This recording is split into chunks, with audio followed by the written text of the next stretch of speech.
There's a kind of discipline that doesn't bend, not when exhaustion burns through your body, not when everything around you collapses, not even when giving up seems like the only option. It's the kind of discipline that transforms fragile will into unshakable strength. And today, you'll uncover the ancient system that created warriors no obstacle could break. Have you ever wondered how the Shinobi survived months of solitude in the mountains, training in silence, moving unseen through shadow and storm? How they maintained flawless control without reminders, without applause, without anyone even knowing they existed? What kept them alive wasn't motivation, it was something far deeper, a code they called Ninpo, the path of the invisible warrior. Once you understand the 5 foundations of this code, you'll see that most forms of modern discipline are built on sand. The Shinobi knew the secret of human behavior long before science did, that the mind was never built for constant control, but for survival. So they shaped a system that worked, not by fighting instinct, but by mastering it. That's why their discipline endures when all others crumble. But make no mistake, this path isn't for those who only wish to seem strong. It demands a sacrifice, the death of the weaker self that breaks promises and hides behind excuses. And as you walk this path with Wisdom Timeless Path, remember, true strength is invisible, silent, and unyielding, even when no one is watching. Now let's begin. Chapter 1. The Failed Boy Feudal Japan, Eager Prefecture, 1540. There was a 14-year-old boy named Teeshi, known by everyone in the village for a name he despised, Teeshi the Lazy. He had carried that title for as long as he could remember, and though it stung like a blade pressed against the heart, he couldn't deny how often he proved it right. Yet deep within that frail body, behind the eyes that always seemed lost in daydreams, burned an image that refused to die, the dark silhouettes of the Shinobi gliding across rooftops under the moonlight, silent as ghosts, untouchable as gods. From the first night he saw them, Teeshi made a silent vow. One day, he too would walk like a shadow. Every morning he made promises to himself. Today, I will start. He would drop to the ground, push himself up once, twice, 3 times, and then stop, breathing hard, limbs trembling, shame rising. He'd eat, convincing himself he'd earned it. Then he'd promise to meditate. 2 minutes later, his thoughts drifted, his legs ached, and he'd stand up again. He'd swear to practice with the wooden sword, make a few clumsy strikes, feel the pain in his arms, and quit. Always the same story. Monday morning, today is the day. Monday afternoon, maybe tomorrow. Tuesday, I forgot. His father, a blacksmith, was a man built of iron, rough hands, quiet rage, and no patience for dreams. Teeshi, he'd say, his voice hammering through the house like steel on steel. Shinobi are stories, ghosts, men made up to scare children into obedience. You will work with me, learn the trade, and stop filling your head with nonsense. But Teeshi's father was lying. He knew better than anyone that Shinobi were real. He had seen them once, the way they moved through mist, the way silence seemed to follow wherever they walked. And he knew that somewhere in the mountains, hidden beyond the clouds, there was a secret school where these unseen warriors were trained. Yet he said nothing, because he didn't believe his son was worthy of that secret. Still, the boy's mind couldn't stop turning toward those mountains. Each night before sleep, he stared at their black outlines, imagining the school glowing faintly beyond the fog. Each morning he woke thinking, what if I really tried this time? And every afternoon the same quiet defeat returned, until one day the pattern shattered. Teeshi had spent another useless day in the forest, pretending to train, swinging sticks at invisible enemies, whispering his vows to the trees. As he trudged home through the fading light, a man appeared on the path ahead. He wore simple clothes, nothing remarkable, no visible weapon. But when Teeshi looked at him, he felt the air shift. Those eyes, sharp, endless, looked straight through him. You want to be a Shinobi? It wasn't a question, it was truth, spoken like a command. Teeshi froze, his throat dry. I was just wasting time again, the man said, stepping closer. How many times have you promised yourself today would be different? Teeshi said nothing. He didn't need to. The silence was already his answer. Come, the man said.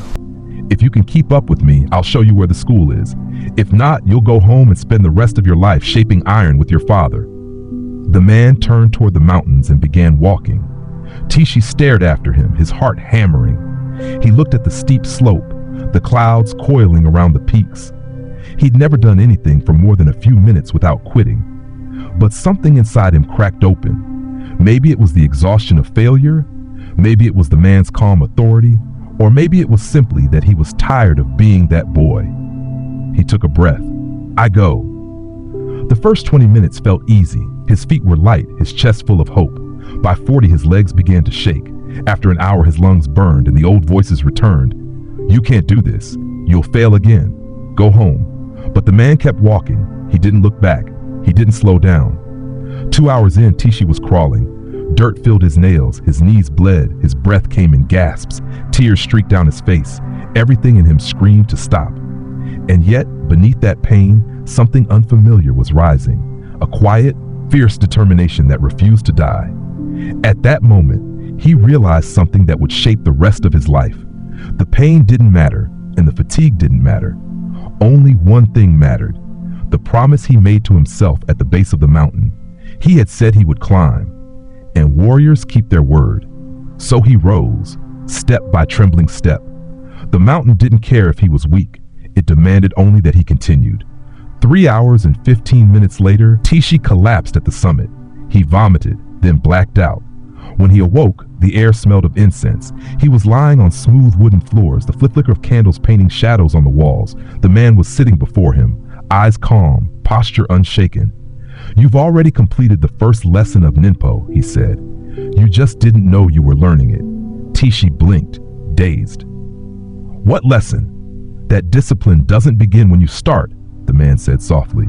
It begins the moment you refuse to stop. And with that, Teeshi's new life began. Not with glory, but with exhaustion, humility, and the faint echo of footsteps leading him deeper into the mountain's silence. Every master was once a trembling beginner who made one decision that lasted longer than his excuses. The moment Teeshi chose to climb, he stopped being a boy who dreamed and became a soul that endured. That's where transformation begins. In the instant you keep a promise to yourself when no one is watching. Because strength isn't built in victory or applause, but in those silent moments when your body breaks and your spirit whispers, not yet. And from that whisper, the warrior within you finally wakes. Chapter 2. The Death of the Weak Self. Before the sun had even risen, Teeshi woke to a sound that felt like thunder striking inside his skull, a single bronze bell ringing through the cold air of the temple. It wasn't gentle, and it wasn't meant to be. Its purpose was to tear you away from dreams, from comfort, from hesitation. By the time Teeshi's eyes opened, 15 other young men were already standing, motionless, wearing identical black garments, their gazes fixed straight ahead. In the center stood the master, the same man who had led Teeshi up the mountain. In Ninpo, he said, his voice echoing against the wooden walls, there are no attempts. You either are or you are not. From that morning on, Teeshi was no longer just a boy. He was a student, and students woke when the bell rang.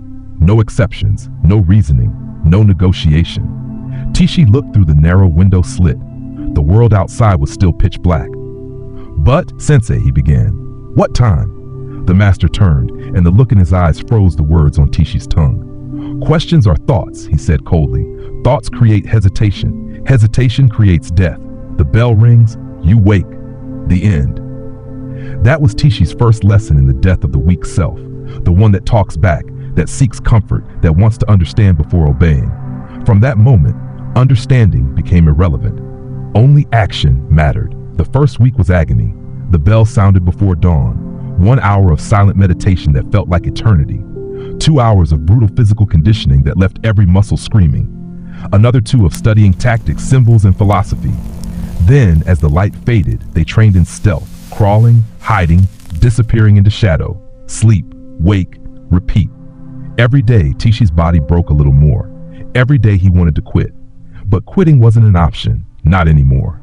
Because in Ninpo, when you walk through the gate, you don't simply promise to try. You swear an oath. On the first day, each student stood before the entire community, the master, the elders, the other novices, and spoke the same words aloud. I am a student of the Shinobi way. My word is my life. If I break my word, I am nothing. 15 witnesses heard it. The master wrote it into the book of oaths. And in that moment, Teeshi's identity shifted. He wasn't someone trying to be disciplined. He was someone who was. That single shift changed everything. Because when your identity changes in front of others, your brain no longer treats failure as a small mistake. It treats it as a threat to survival. Long before modern science described the tribal brain, the Shinobi had already built their system around it. They understood that the fear of losing one's honor in the eyes of others is far stronger than the fear of pain. To break your oath wasn't just shameful, it was extinction. On the third morning, Teeshi woke in agony. His arms were lead, his legs barely obeyed. His thoughts began whispering the same poison. You're hurt. You need rest. One day won't matter. But when he opened his eyes, every other student was already standing. Not one of them hesitated. Not one of them questioned. And Teeshi realized if he stayed down, it wouldn't just be him who knew he failed. They all would. That thought burned deeper than pain. Shame was heavier than fatigue. And so, trembling, he stood. By the fifth night, exhaustion had turned into delirium. During the evening meal, one boy whispered under his breath, "We can't keep this up. This pace will kill us." The words barely left his mouth before the master's voice cut through the silence like a blade. "Take your things. You're expelled." The boy froze, pale as ash. "But I didn't mean." "You have sown doubt," the master said. "Doubt is poison. In Ninpo, thoughts are actions. You have acted against your oath. Leave." No one spoke. No one moved. The boy packed his things and walked out into the darkness. No one ever saw him again. From that moment on, no student at the Koga school ever complained. They understood now, the oath was not decoration. It was the spine that held their entire existence together. But Teeshi soon discovered that even this sacred vow could not silence the war within. Though his body obeyed and his mouth remained shut, his mind still rebelled in secret, tempting him with rest, distracting him with thoughts of home, whispering that it wasn't fair, that no one would notice if he slowed down. That's when the master introduced him to the second pillar of Ninpo, the principle of unchanging rhythm, the art of moving forward even when the mind screams to stop. And once again, the boy who had been called Teeshi the Lazy stood on the edge of transformation, not because his body grew stronger, but because his weaker self was beginning to die. Discipline isn't about silencing weakness once. It's about letting it die 1,000 small deaths until it no longer speaks your language. The moment you stop negotiating with your excuses, you become something else. Not perfect, not invincible, but unwavering. That's the quiet secret of the warrior's path. You don't rise by force, you rise by repetition, by killing the hesitation that once ruled you. And one morning, without even noticing, the bell will ring, and your body will move before your mind remembers why. Chapter 3. The rhythm that doesn't break you. Know that quiet torture that starts before the day even begins, that silent argument inside your own head. Should I train now or after breakfast? Should I wake at 5 or at 6? Should I start today or wait until tomorrow when I feel stronger? It feels harmless, even reasonable, as if you're giving yourself choice. But what you're really doing is bleeding strength drop by drop before you've even moved. Every small decision steals energy from the one that truly matters, the decision to act. After 2 weeks at the mountain school, the master called Teeshi into the courtyard. "You're still hesitating," he said flatly. "I see it in your eyes every morning." Teeshi blinked, confused. "But sensei, I get up every day. I've never failed the bell." The master's gaze hardened. Standing up is not the same as having already decided to stand. As long as there is decision, there is weakness. We must kill decision itself. The word struck Teeshi like a stone dropped into still water, rippling through everything he thought he understood about discipline. The master continued, "In Ninpo, time is not flexible. It is constant. The bell rings not to wake you, but to remove the illusion of choice. The universe functions on rhythm, sunrise, tide, heartbeat, breath. The body obeys the same law. When you remove time as a variable, you remove negotiation." He stepped closer, voice low, unyielding. "Your body is foolish. It resists because it does not yet understand. But a foolish body learns patterns, wake at different hours, and it never learns. It fights you day after day. Fix the hour, and the body will learn to move before you command it." Teeshi didn't fully believe it, not at first, but the mountain had a way of teaching what words could not. By the third week, something strange began to happen. On the 19th morning, he woke just seconds before the bell rang. By the 25th, 2 minutes earlier. By the 30th, he was already sitting upright in the dark, breathing calmly, waiting. His mind was clear, his body awake before the sound existed. The master had been right. The pattern itself had taught him. The rhythm had become his strength. But soon, Teeshi discovered a new kind of chaos. Though his waking was fixed, his training was not. Each day he found himself negotiating again, deciding whether to practice strength or speed, sword or stealth, to climb rocks or run through forests. The enemy had changed form. It was no longer when to begin, it was how. The master noticed. He always noticed. "You are creating chaos where there should be form," he said.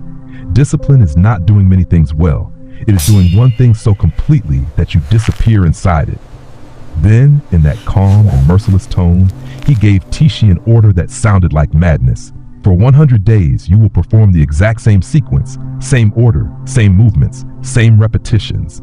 No deviation, none." Teeshi frowned. "But Sensei, won't that make me stop evolving? Won't I become bored?" The master's eyes softened slightly, though his expression remained severe. "Boredom," he said, "is not proof of mastery. It is the voice of your ego dying. When practice becomes predictable, the mind rebels, desperate to feel special again. Ignore it, because true transformation begins only when the body repeats with such precision that the conscious mind is forced to go silent. Then you start to see." Teeshi didn't fully understand, but he obeyed. The first days were torment, his muscles aching not from difficulty, but from monotony. Each movement felt like a mirror reflecting his impatience. But as the days passed, a strange peace began to form. His breath synchronized with motion, his thoughts faded into rhythm, and the line between repetition and revelation blurred. It was no longer about improvement. It was about surrender, to rhythm, to constancy, to something greater than effort. The weak boy who once couldn't finish a single training session was now repeating entire sequences hundreds of times without a flicker of complaint. Not because he had conquered his mind, but because he had stopped feeding it decisions to argue about. The mountain had begun to shape him, not through pain, but through rhythm. The unbreakable kind that doesn't come from strength, but from silence.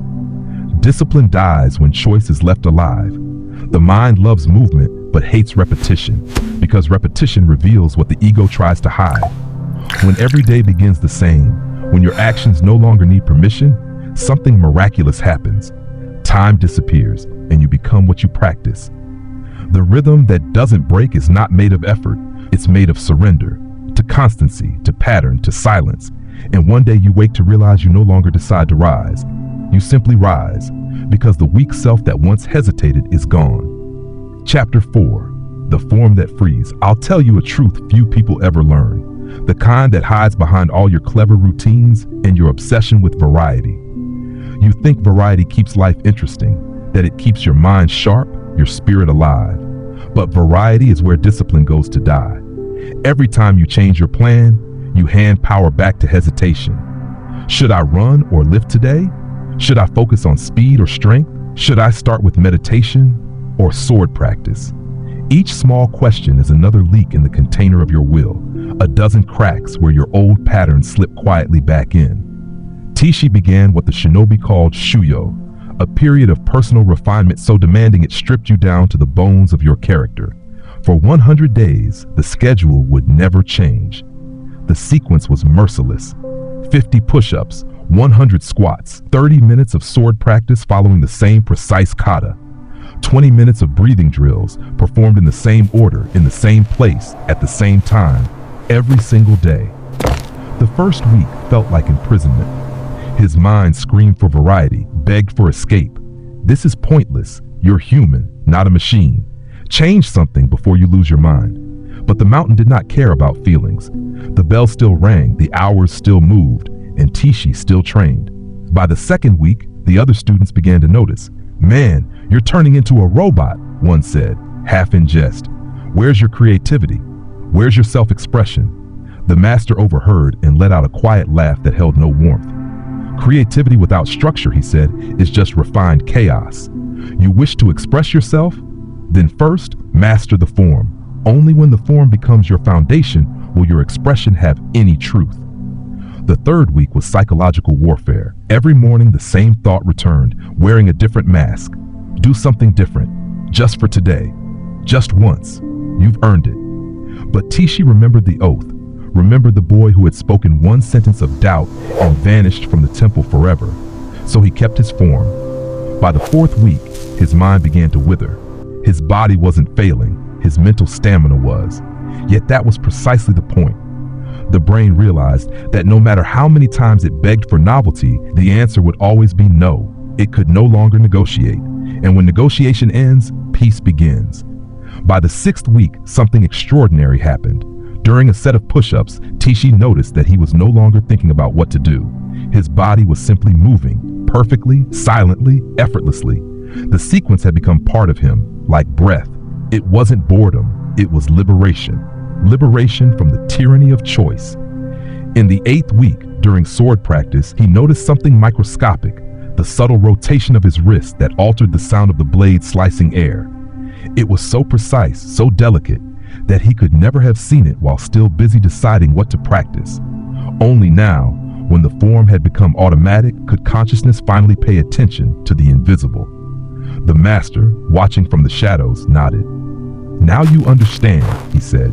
"When form becomes automatic, awareness is finally free." Centuries later, a neuroscientist at Kyoto University would describe what the Shinobi already knew. When you repeat the same precise sequence for around 66 days in the same environment, the basal ganglia, the part of the brain that governs habit, takes control. The prefrontal cortex, once overloaded with decisions, is freed for higher thought. The act becomes as natural as breathing. But the warriors of old had no labs, no theories. They had experience, and that was enough. On the 45th day, Teeshi's system broke. Fever gripped him. His head burned, his body ached, his limbs felt like iron. The temptation came swiftly. Just skip one day. You're sick. Rest and come back stronger. That single thought has ended more transformations than failure ever has. It's the all or nothing lie. If I can't do it perfectly, I won't do it at all. If I can't give everything, I'll wait until I can. The logic sounds noble, but it's the quiet assassin of consistency. Teeshi dragged himself to the master. "Sensei," he said weakly, "I'm sick. Should I rest today?" The master looked at him as though he'd asked the most foolish question in the world. "Rest," he said, "is not the same as stopping. If your body needs real rest, rest. But you're not asking about rest. You're asking for permission to create a gap."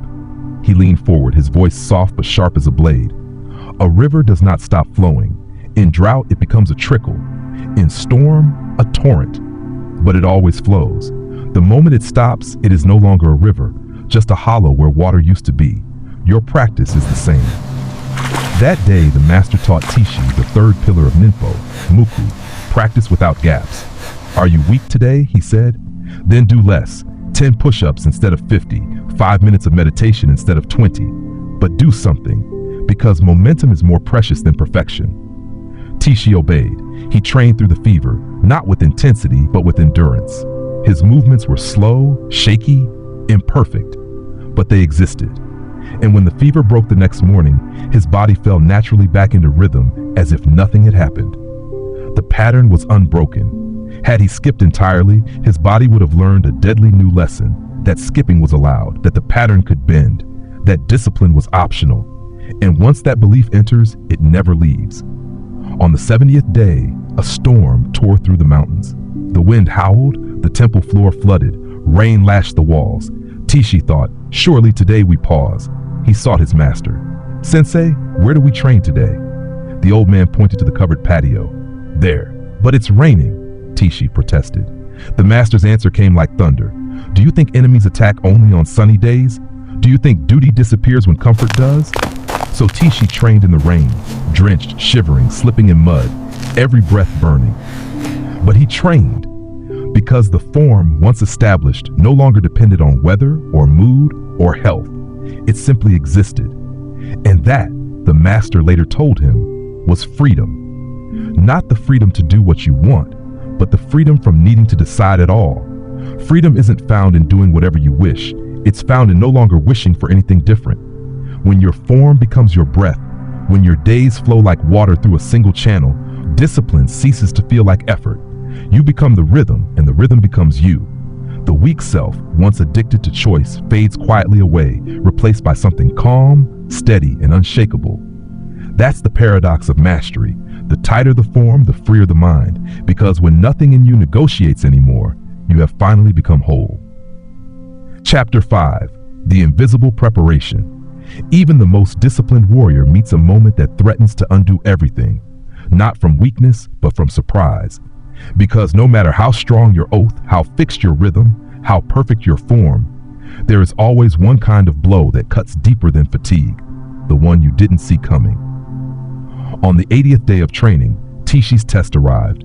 His father appeared at the mountain gate, face grave, voice tight. "There's been an emergency," he said. "You must come home." Teeshi froze. It wasn't the family crisis that terrified him, it was the break it would cause. 20 days short of the 100, a perfect streak interrupted, a promise shattered. The thought alone made his chest tighten. Before he could speak, the master appeared behind him, eyes unreadable. "Do you think obstacles ask permission?" he said.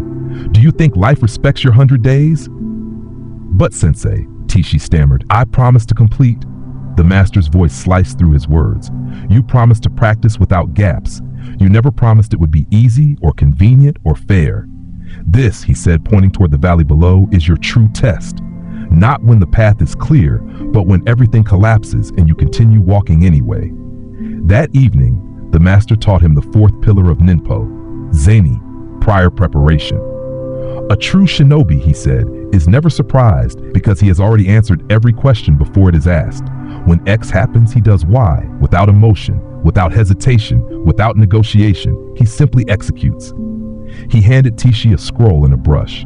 "List every obstacle that could break your rhythm," he ordered, "then write the answer before it happens." Together they wrote: travel, pre-dawn road workout; illness, half the reps; visitor, compressed routine; extreme weather, covered patio; injury, train uninjured parts; family emergency, 15-minute essential practice, no gaps.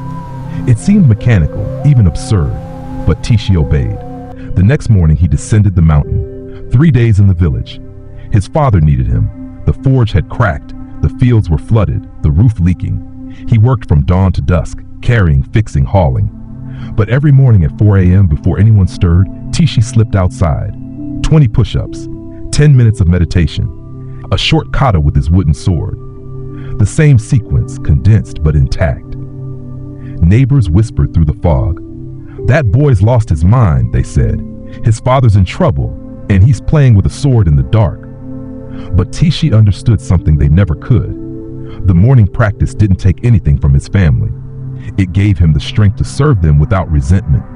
He wasn't training for himself anymore. He was maintaining the identity that allowed him to endure. When he returned to the temple on the 83rd day, the master awaited him. "How many days did you miss?" "None, sensei." For the first time since Teeshi had met him, the master smiled. "Now," he said quietly, "you are beginning to understand." Years later, a behavioral psychologist at the University of Tokyo would confirm what the shinobi had practiced centuries earlier. When a person pre-decides their actions, they remove the burden of decision fatigue at the critical moment.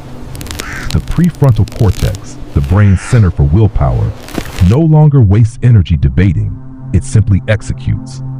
This, the research showed, could increase the chance of success by over 300%. But Teeshi didn't need data. He had lived the proof. By day 95, the transformation was visible to everyone. The boy who once doubted every morning no longer spoke of training at all. He didn't try to wake up early, he simply did. He didn't plan to meditate, he simply sat. His practice moved through him like the breath moves through lungs, quietly, inevitably, without thought. The other students whispered, "How does he do it?" One of the older ones answered, "He doesn't do. He is." On the 100th morning, the final bell rang. The temple courtyard glowed with the pale light of dawn. Teeshi performed his full sequence, push-ups, squats, sword, breathing. Exactly as he had done 99 times before. No deviations, no hesitations, no thought. When he finished, the bell rang once more, marking the end of the Shuyō period. He expected elation, relief, pride. But what came was something else entirely: silence. a vast, calm emptiness that filled his chest like windless air. The master approached. "How do you feel?" Teeshi bowed his head. "Empty, sensei, but not in a bad way. It's like something heavy has fallen away." The master nodded. "What has fallen away," he said, "is the part of you that needed to decide, the self that hesitated, the one that questioned whether it could or should. What remains," he added softly, "is the self that simply acts." He placed a hand on Teeshi's shoulder. "You have reached the fifth pillar of Ninpo, Mushin, the mind without mind, the warrior's stillness." And for the first time, Teeshi understood what true discipline meant. Not struggle, not pressure, not victory, but the quiet disappearance of the self that used to resist. True mastery begins when thought disappears. You no longer push yourself forward, the path itself carries you. When you've prepared for every obstacle, surprises lose their power, because you've already decided who you'll be when they come. That's the invisible preparation the world never sees, the shaping of a mind so steady that no circumstance can bend it. The warrior's freedom is not found in control, but in readiness, because once you've already chosen again and again, there's nothing left to decide, only to live exactly as you've trained. Chapter 6, The Mind That Doesn't Hesitate. Mushin, the master said, means no mind, but it does not mean emptiness or ignorance. It means no ego, no hesitation, the complete absence of inner conflict between what must be done and what you feel like doing. When a sword is coming toward your throat, the master said, you don't think, should I block or dodge? You simply move, because if you think, you die. That was the essence of Mushin, action without interference, motion without argument, clarity without noise. Those 100 days had not just trained Teeshi's body, they had erased the part of him that hesitated. The small, familiar self that always sought comfort, that whispered for permission, that lived between intention and execution. That self was gone. In the past 30 days, Teeshi realized something extraordinary. He hadn't thought about training at all. Not once had his mind tried to bargain. No, maybe later. No, just this once. No, tomorrow will be better. The practice happened on its own, like the heart beating or lungs breathing. It was no longer a decision. It was identity. The master watched him closely. Now comes the real test, he said. Your 100 days are complete. The form has ended. The question is, will you return to who you were, or have you truly become something else? Teeshi didn't hesitate. I'll continue. Why? Because I'm no longer someone who trains. I'm someone who is. The master nodded, the faintest glimmer of pride in his eyes. Welcome, he said quietly, to true Ninpo. 3 months later, Teeshi was no longer a student. He hadn't been promoted, hadn't received a certificate or a ceremony. His graduation was invisible, because what had changed was not his title, but his structure. He had become a shinobi. His discipline unsettled others. They admired him, but from a distance. His silence made people uneasy. His consistency made them question themselves. He never spoke of effort, never complained, never compared. He simply existed within rhythm, calm, certain, unstoppable. One afternoon, as he finished his drills, a new student approached him, wide-eyed and curious. How do you manage to never fail? The boy asked. Teeshi looked at him for a long moment before replying with the same words his master had once given him. Failure is no longer an option in my mind. Not because I'm strong, but because I've removed the option. The student frowned. How do you remove an option? Teeshi sheathed his wooden sword, his expression calm. You sacrificed the person who needed it, he said. The one who hesitated, who negotiated, who asked for more time. When that person dies, the warrior is what remains. The boy said nothing. He didn't understand yet.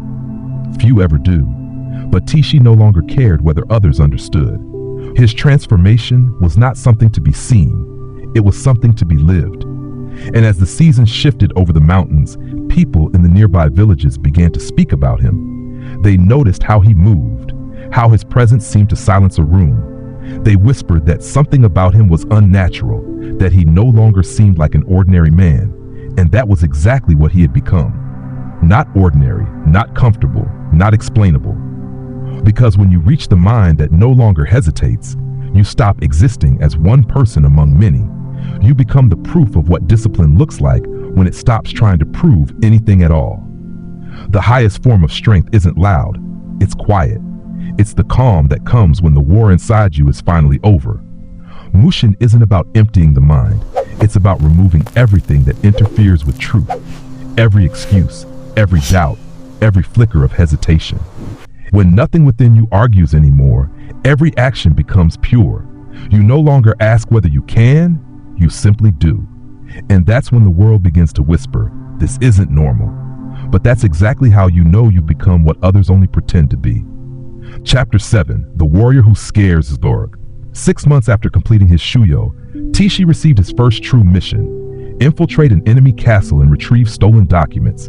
It would take 7 days, and in those 7 days, he would face exhaustion, hunger, cold, and every form of discomfort a body can endure. Nothing went smoothly. Every turn brought new danger, every night came without sleep, every meal was a memory of food rather than its presence. Yet, Teeshi returned, the mission complete, the documents secured.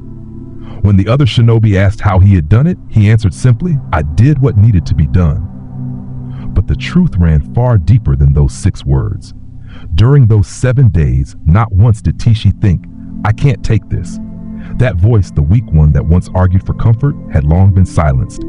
In its place was only stillness, not coldness, but clarity. The mind moved as the body moved, action without argument. The master summoned him afterward, and the courtyard was quiet except for the wind. People will start to see you differently now, he said. They'll call you obsessive. They'll tell you to slow down, to find balance, to be normal. Why, sensei? The master's eyes glinted like steel. Because your discipline reveals their weakness. You've become living proof that their excuses are just choices, and that makes them uncomfortable. The old man was right. As Teeshi's reputation spread through the temple and beyond, people's tone began to change. Some spoke of admiration, others spoke of unease, and many whispered behind closed doors. He's not normal. No one should live like that. It's not healthy to be so disciplined. But Teeshi had already learned a truth they could not see. When your discipline begins to frighten others, it means you've reached the place where true transformation begins.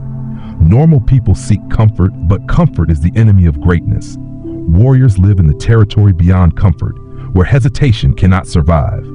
For them, I can't doesn't exist. One morning before the sun rose, Teeshi was already in the courtyard, training in the dark, his body cutting through the cold air with quiet precision. A few new students passed by on their way to the hall. One whispered, "That's scary. He never stops." Teeshi heard it and smiled faintly. He remembered the boy he had been 5 years ago. The boy who couldn't finish 3 push-ups, who broke his promises, who hid behind excuses. That boy was gone. What stood there now was not stronger by luck or talent, but by the death of the self that used to quit. Discipline hadn't made him better.